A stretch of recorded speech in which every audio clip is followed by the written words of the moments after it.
দর্শক, চলতে পথে আমরা যে গাছটা দেখতে পাচ্ছি, আমরা আসলে এটা নাম জানি না। এখানে যে ফলগুলো দেখছি, এটা গোল এবং ভেতরে লেচুর মতো শ্বাস এবং একটি বড় বিচি রয়েছে। আর স্বাদে হালকা মিষ্টি, হালকা টক। আমরা জানি না এই গাছটির আসল নাম এবং পরিচয়।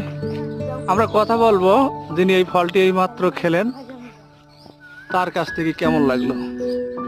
হিরাজ ভাই, এই যে ফলটা আপনি খাইলেন, এটা আসলে কেমন লাগতেছে আপনার কাছে? এটা খুব সুস্বাদু ফল, এটা সচরাচর দেখা যায় না। বা আমার জীবনে প্রথম খেলাম এবং খুব স্বাদ লাগছে। এখানে যারা আছে আমাদের ভাইরা, তারা তো এই ফলটা খায় না। ভাই, আপনারা কি এই ফলটি খান? আমরা তো এই ফল খাই না, কিন্তু আজকে আমি প্রথম আমিও মুখে দিলাম। কেমন লাগছে? এখন খেয়ে দেখে দেখছি যে খুব ভালোই লাগছে। ভালো লাগতেছে।